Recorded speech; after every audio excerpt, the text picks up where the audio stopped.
La reforma fiscal. Aún tenemos en la mente el recuerdo de la última campaña electoral en la que Zapatero prometió a los españoles que si ganaban las elecciones les rebajaría 400 euros en el IRPF. Aquello sirvió para agravar una crisis que se produjo cuando los ingresos del Estado, procedentes principalmente del boom inmobiliario, empezaron a caer en picado, casi un 5% del PIB, más de 50.000 millones de euros, según el último informe de la OCDE. Muy poco tiempo después tuvo que anunciar recortes en la nómina de los funcionarios, que a corto plazo supuso recortes en las nóminas del resto de trabajadores. Todos tuvimos que pagar con creces los 400 euros. También realizó recortes en educación, en sanidad, en dependencia, etcétera, etcétera.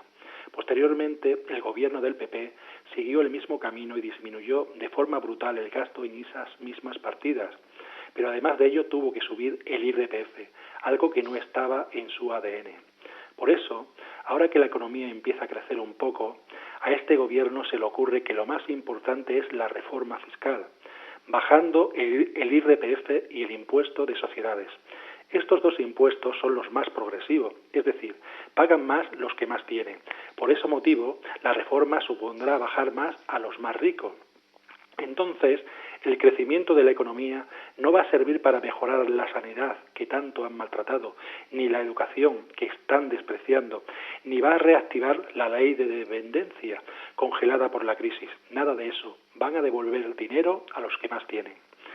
Durante mucho tiempo el objetivo del gobierno ha sido reducir el déficit, aunque para ello hubiera que olvidarse de la gente que pasaba hambre, de los parados, de los desahuciados, de tanta y tanta gente en riesgo de exclusión social. Ahora, cuando van a darle más dinero a las grandes empresas y a los que más ganan en el país, no les preocupa que Bruselas les diga que tendrán que hacer ajustes adicionales por unos 4.000 millones el año 2015 y 9.000 el año siguiente, justo lo que va a costar la reforma fiscal. Cuando este país necesita que las desigualdades sociales se reduzcan por ser de lejos el país de la OCDE donde más han aumentado las diferencias entre ricos y pobres con la crisis, debido a que el sistema de protección social ha tenido su peor cobertura, y además es el país de la Unión Europea donde las diferencias de renta son mayores. La relación entre el 20% que más tiene y el 20% que menos gana es en España 7,5, la más alta de toda la Unión Europea.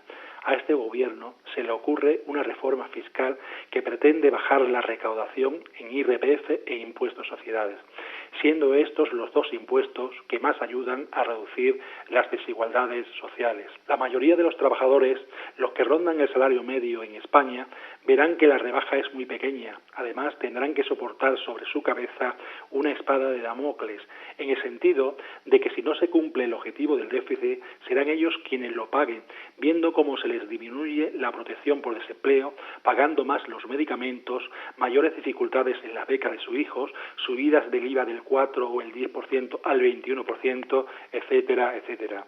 En definitiva, en un país como España, que sigue viviendo una crisis profunda, con una tasa de desempleo rondando el 24%, en la que muchos de sus ciudadanos tienen que partir al extranjero a buscarse la vida, y con más de un 34% de los trabajadores que ingresan por debajo del salario mínimo, es una auténtica frivolidad que la mayor preocupación del gobierno sea rebajarle los impuestos a aquellos que menos sufren los rigores de la crisis, sin haber resuelto antes el problema de los que más la están padeciendo. Ya sé que es ir contracorriente, oponerse a la bajada de impuestos, pero es que no me creo que vayan a bajar. Lo que sucede es que se reducen aquellos donde pagan más los ricos y luego se subirán los que pagamos todos por igual, o se volverán a recortar prestaciones sociales a los que más las necesitan.